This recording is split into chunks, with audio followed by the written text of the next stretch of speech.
भजो गिरिधर गोविंद गोपाला। भजो मुरली मनोहर नंद लाला। भजो मुरली मनोहर नंद लाला। भजो गिरिधर गोविंद गोपाला। भजो गिरिधर गोविंद गोपाला। भजो मुरली मनोहर नंद लाला। भजो मुरली मनोहर नंद लाला। भजो गिरिधर गोविंद गोपाला। भजो गिरिधर गोविंद गोपाला। बोलिए वृंदावन बिहारी लाल की जय जय श्री राधे। जय जय श्री राधे। सभी भक्तों से निवेदन, बहुत एकाग्रचित होकर के सत्संग के प्रत्येक शब्द को पूरी एकाग्रता के साथ हृदयंगम करें। एक शब्द पर आज चौथा दिन है चर्चा चलते हुए। भगवान श्री कृष्ण कहते हैं समता का फल कल्याण है।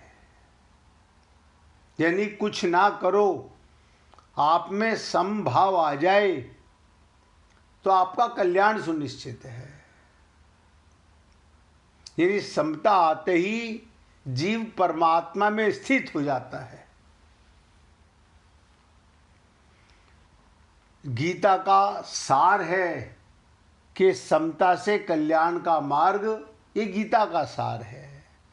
भगवान श्री कृष्ण इतना जोर देकर के अर्जुन के माध्यम से आप और हम लोगों को बताना चाह रहे हैं, लेकिन आप और हम लोग कितना समझ पा रहे हैं, कितना जाग पा रहे हैं, कितना समभाव में आगे बढ़ रहे हैं, ये हम सबका अपना अपना अलग अलग मत होगा। और हमने कहा था समता में एक बार शुरुआत हो जाए, बस मंजिल तक पहुंच जाओगे। एक बार सुबह से उठते के साथ ही आपके अंदर समभाव आया कि आज से मुझे किसी में भी अपना पराया नहीं करना, बस समझ लीजिएगा जब तक कोशिश नहीं करोगे तो कामयाबी नहीं मिलेगी। कल हमने एक शब्द और आप लोगों से निवेदन किया, मोक्ष, और बड़े सरल तरीके से आप लोगों को बताने का प्रयत्न किया।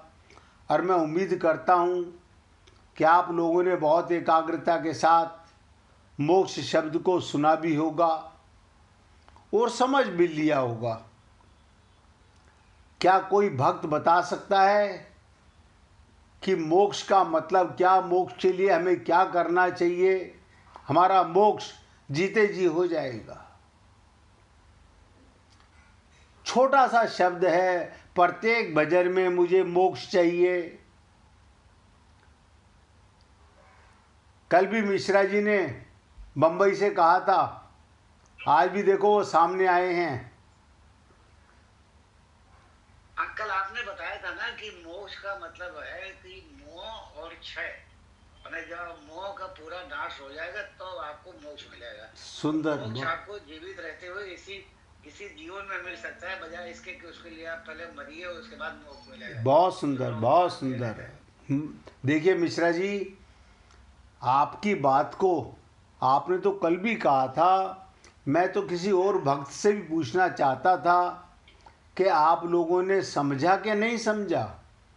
मोह सकल व्याधिन कर मूला। हमारा मोक्ष हमारे मरने के बाद नहीं हो सकता।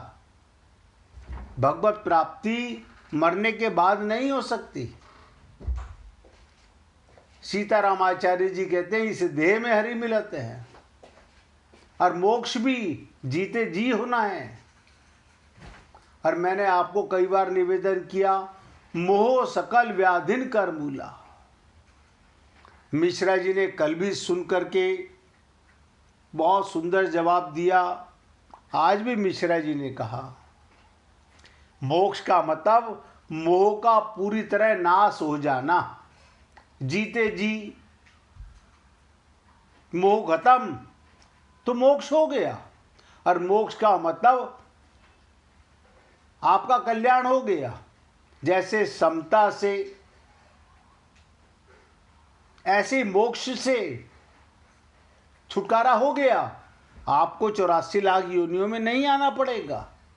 लेकिन ऐसे सुनने का क्या लाभ जो हमें याद ना रहे। मैं तो आपसे रोज निवेदन करता हूं, अगर कोई शब्द नहीं समझ में आ रहा, एक बार नहीं 4 बार पूछो।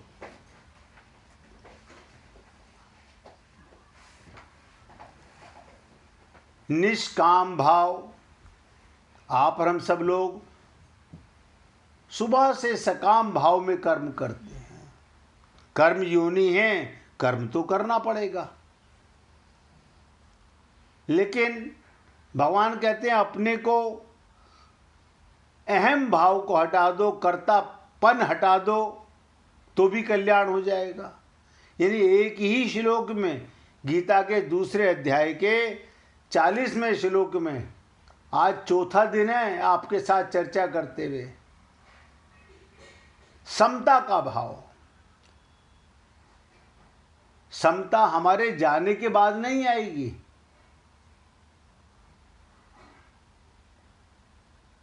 जीते जी लानी है। और गीता का मैंने कहा कि ये सार है कल्याण के लिए। समभाव ले आइए, सबके साथ, सब में परमात्मा को देखने की आदत डाल लो, बस समभाव हो गया। भगवान की वाणी पर ही विश्वास कर लो। भगवान कहते हैं, वासुदेव सर्वम, सब कुछ भगवान बने हुए हैं।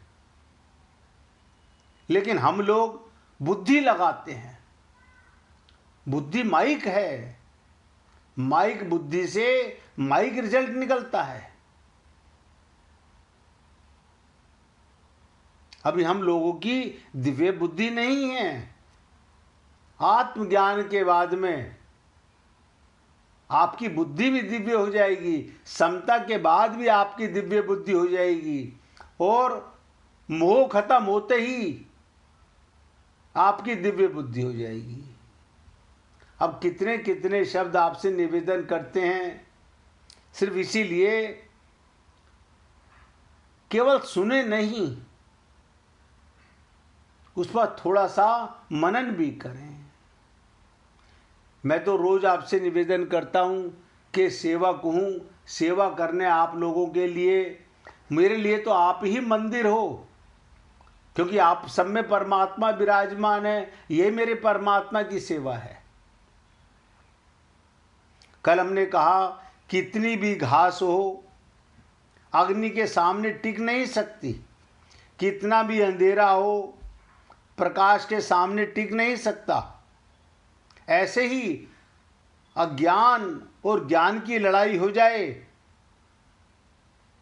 तो सोचो क्या अज्ञान जीत सकता है? आत्मज्ञान के सामने सब धन धुरी समान, सारा अज्ञान मिट गया।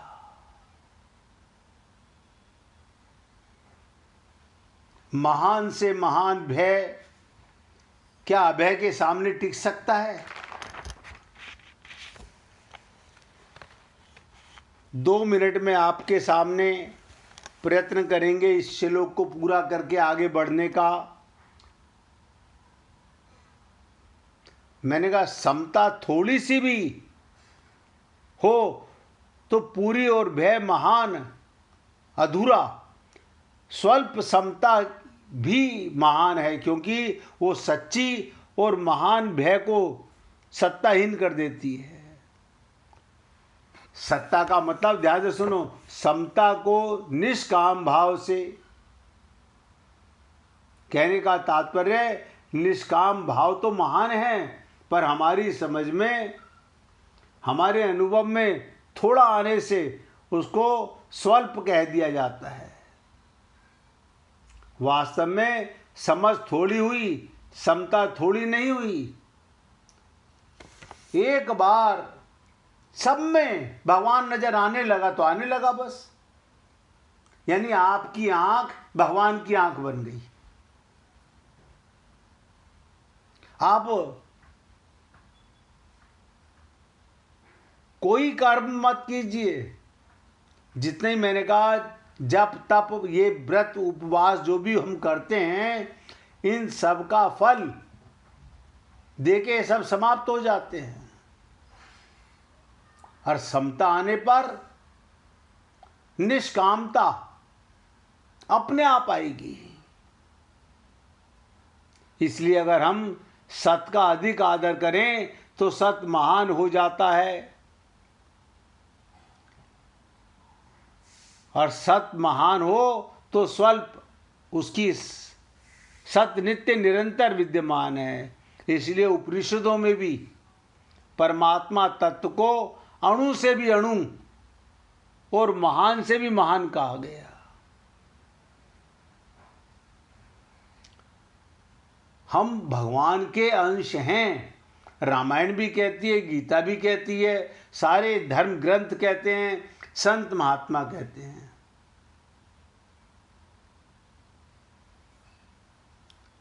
मैं सिर्फ आपसे इतना निवेदन करना चाहता हूं, हम कहते हैं हम प्रयत्न कर रहे हैं,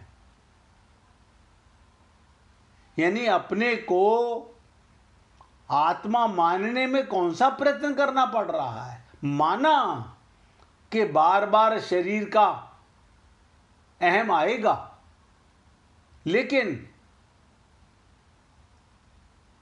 जैसे ही आएगा साथ में ये भी आएगा कि मैं आत्मा हूं। धीरे धीरे आप अपने त्रुटि को सुधार लोगे तो आत्मज्ञान तो बना रहेगा और शरीर की अज्ञानता मिटती चली जाएगी। हमने कहा कितना बड़ा ज्ञान हो, ज्ञान के आगे टिक नहीं सकता, कितना बड़ा अंधकार हो, प्रकाश के आगे टिक नहीं सकता, कितना बड़ा भय हो, अभय के आगे टिक नहीं सकता। कल हमने आपको एग्जाम्पल भी दिया कि रावण ने अपने पुत्र का नाम अक्षय रखा और हनुमान जी ने सबसे पहले उसी का वध किया, सबसे पहले उसी का वध किया।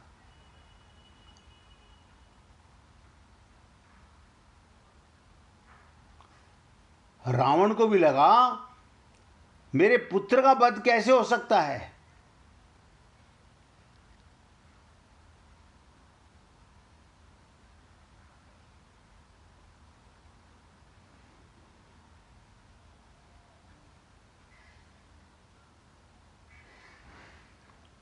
लोग कहते हैं शास्त्र साधन है, लक्ष्य नहीं।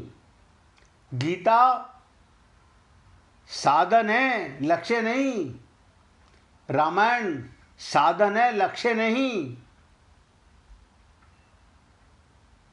रामायण को पढ़कर हमारा घर, हमारा हृदय राम का घर नहीं बना तो लक्ष्य तो हमें मिला ही नहीं।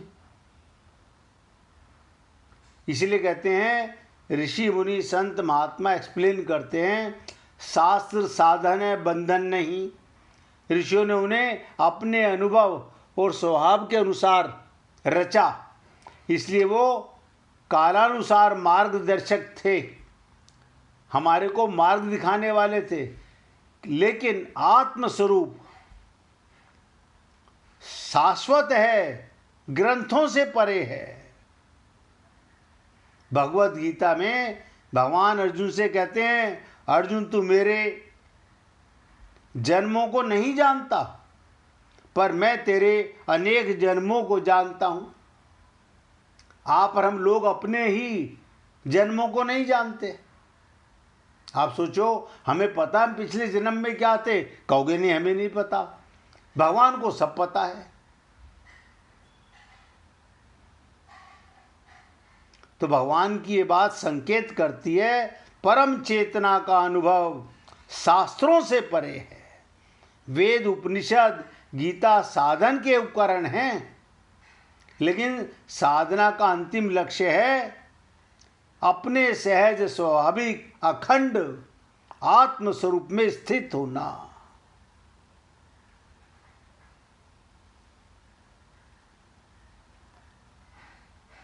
हे पुण्य आत्माओं, आपने और हमने बहुत कुछ करके देख लिया। एक बार सत्य को जानने का, अज्ञान को मिटाने का, मोह को समाप्त करने का भी प्रयत्न कर लो, अंधकार मिटने लगेगा। हजारों वर्ष का कमरा बंद पड़ा हो, कोई जाता ना हो, डर लगता हो, आप एक दीपक लेके जाते हो, हजारों वर्ष का अंधकार मिट जाता है। और आत्म प्रकाश भी ऐसा ही है। एक बार आत्म ज्योत जली तो जली, आत्मज्ञान हुआ तो हुआ, बस आप हो गए माला माल। यानी अब आपकी भगवत प्राप्ति 100% सुनिश्चित हो गई, कोई रोक ही नहीं सकता। भगवत प्राप्ति से आपको भगवान भी, क्योंकि भगवान तो सदा मिले हुए हैं, हमारा मन भ्रमित है, हमारी बुद्धि भ्रमित है, क्योंकि हमने अपने को शरीर माना हुआ है। तो ये आपके साथ गीता के दूसरे अध्याय के 40वें श्लोक की चर्चा करी। पूरे 3 दिनों के बाद में भी अगर आप और हम लोग समभाव में नहीं आते, समता को नहीं समझते, तो कहीं ना कहीं, मैं आप लोगों में कमी नहीं कहूँगा, हो सकता है मेरे समझाने में कमी रही हो, क्योंकि आप तो पूरा समय देते हैं। मैं तो अपने में ही अज्ञानता ढूंढता हूँ कि भगवान कोई ऐसी कृपा करो, कोई ऐसा सरल साधन बताओ कि सभी पुण्य आत्माओं का कल्याण हो जाए। तो 39वें श्लोक से लेकर के भगवान ने जिस समबुद्धि, देखिए ये समता रहती कहाँ पर है, बुद्धि के अंदर, लेकिन बुद्धि में हमारे समता नहीं है। अपना पराया, राग द्वेष, तेरा मेरा, ये भरा हुआ है। भय अभय अज्ञान भरा हुआ है। समबुद्धि के योग में सुनने के लिए कहा, उसी समबुद्धि को, अब ध्यान दीजिएगा, भगवान 41वें श्लोक में इसी समबुद्धि को प्राप्त करने का साधन आगे श्लोक में बता रहे हैं। यानी साधन भी बता रहे हैं कि हमारी समबुद्धि का साधन क्या है। अब आप बताइए, आपको सरल करने के लिए, क्योंकि अभी 2 दिन पहले मीना जी पूछ रही थी कि नया शब्द समता का समझ नहीं आ रहा। अरे समभावी तो है, सब में भगवान ही तो है, हर मंदिर में भगवान बैठा हुआ है। ये बड़ा मंदिर छोटा मंदिर कहाँ से हो गया? ये तेरा मंदिर मेरा मंदिर कहाँ से हो गया? यह अज्ञानता के कारण था। अब भगवान उसकी साधना का भी साधन भी बताने जा रहे हैं। और निवेदन करूंगा और ध्यान से सुनिएगा। भगवान श्री कृष्ण कहते हैं, हे कुरुनंदन, यानी भगवान अर्जुन को कितने नामों से पुकारते हैं। कहीं पर हे अर्जुन, कहीं पर हे पार्थ, हे कौन्ते, हे कुरुनंदन। इस समबुद्धि की प्राप्ति के, क्या कह रहे हैं भगवान? इस समबुद्धि की प्राप्ति के विषय में निश्चय वाली बुद्धि एक ही होती है। जिनका एक निश्चय नहीं, ऐसे मनुष्य की बुद्धियां अनंत होती हैं, यानी थाली का बैंगन होती है। अगर आपकी समबुद्धि हो गई, अब कोई कितना भी कहे ये तेरा है, ये तेरा है, ये तेरा है, बोले हाँ मैं समझ गया। बोले क्या समझ गए? सब में मेरा भगवान है। बोले मूर्ख, हम बता रहे ये बड़ा है, ये छोटा है, ये मम्मी है, ये पापा है। बोले हाँ मैं समझ गया। क्या समझ गए? ये सब भगवान के रूप हैं, सब में भगवान है। यानी एक बार निश्चय हो जाए, जिसे कहते हैं ना, एक धारणा मन में धारो, विश्वास के साथ, पूरी श्रद्धा के साथ। ये नहीं कि अभी मान लिया और अभी पलट गए, वो निश्चय बुद्धि नहीं है। जैसे लड़की का विवाह हुआ, उसकी एक निश्चय हो गया, अब मैं विवाहित हो गई। यानी इधर पंडित जी ने फेरे कराए, मम्मी पापा ने विदा कर दिया, उसका निश्चय हो गया, अब मेरी शादी हो चुकी। ऐसे ही हमारा दृढ़ निश्चय हो जाए, दृढ़ निश्चय।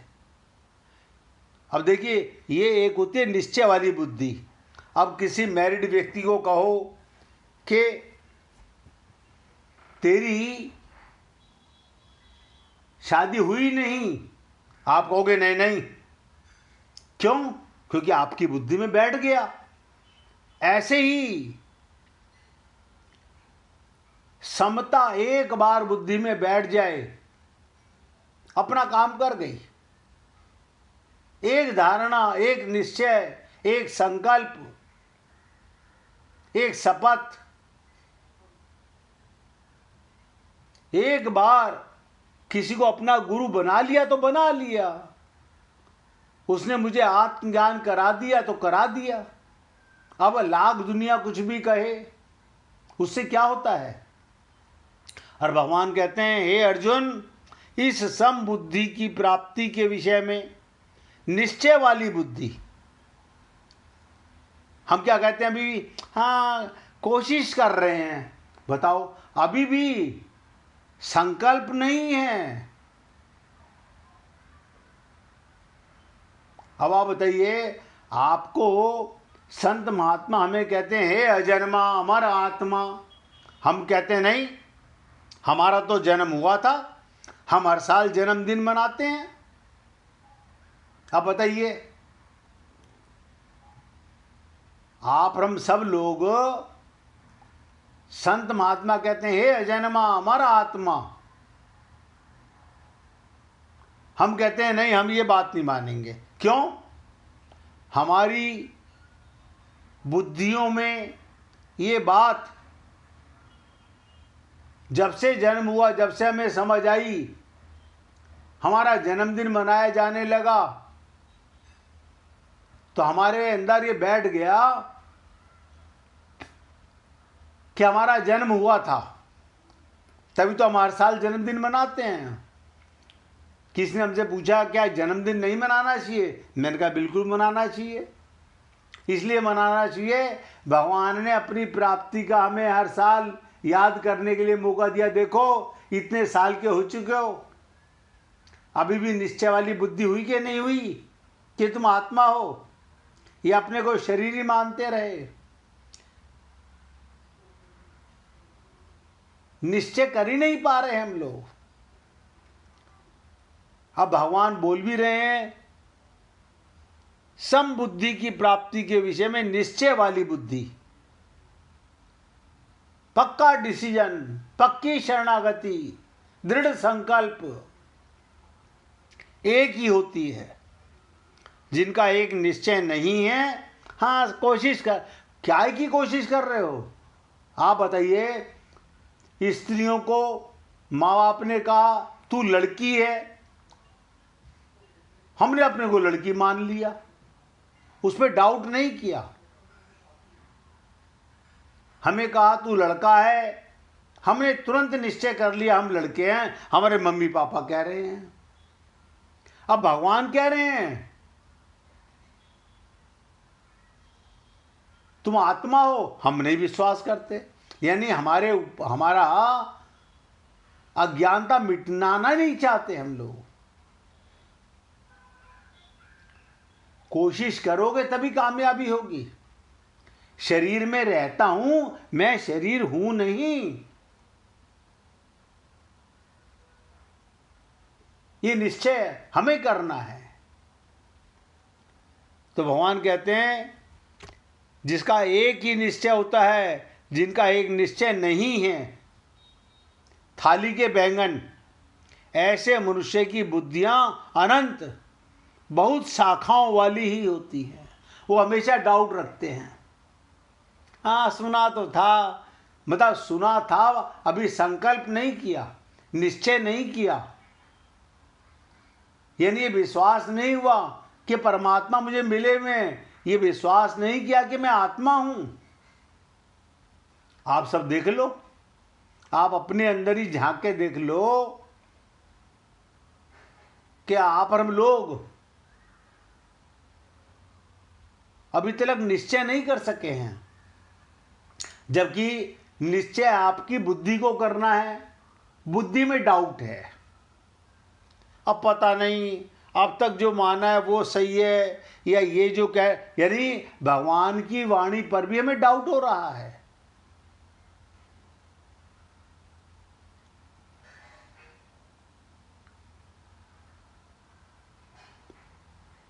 यानी भगवान के वाणी पर भी हम डाउट करते हैं, पक्का निश्चय नहीं करते।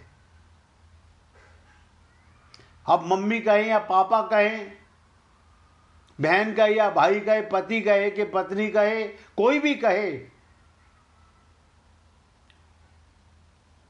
एक दृष्टांत बता देता हूं। जिस समय भगवान वामन रूप में राजा बलि के सामने यज्ञशाला में पहुंचे और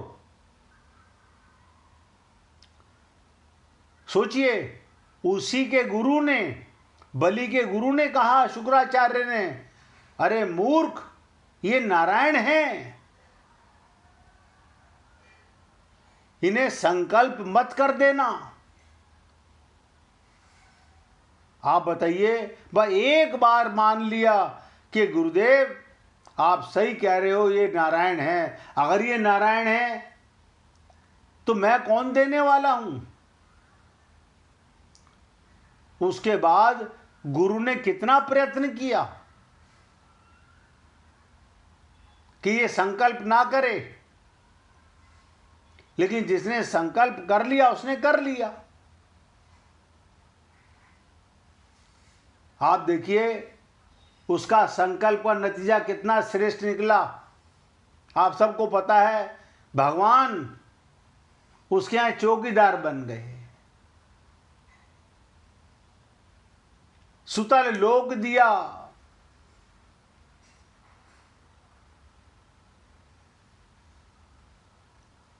लेकिन आप और हम लोग एक निश्चय नहीं कर पा रहे। हम अभी वही कोशिश कर रहे हैं। मुझे कई बार महसूस होता है कोशिश तो उस चीज में करनी पड़ती है जहां पर एक निश्चय करना है, वहां कोशिश कैसी।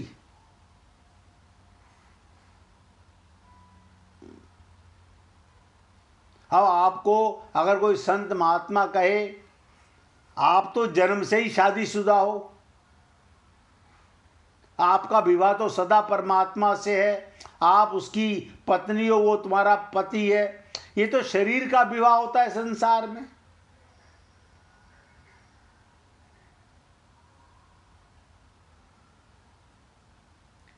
हम निश्चय में कमी करते हैं, संकल्प नहीं करते।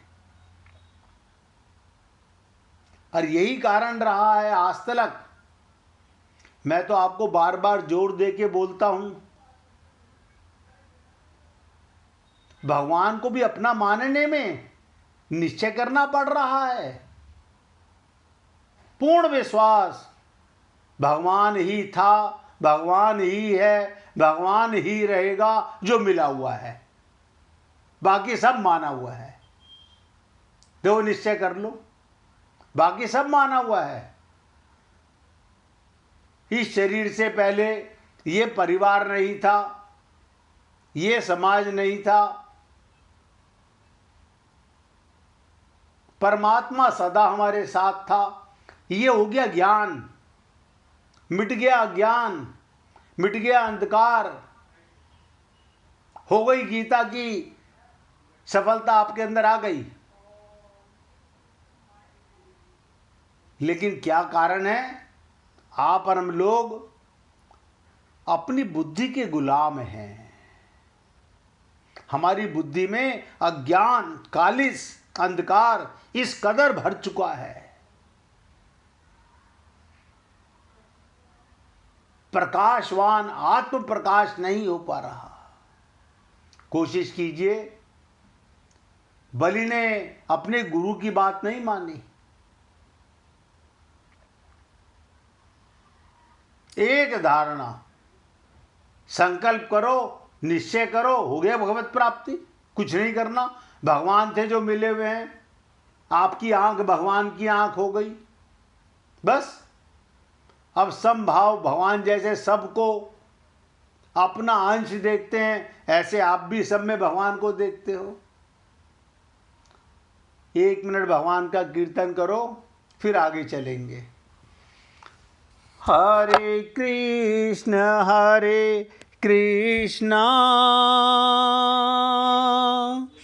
कृष्ण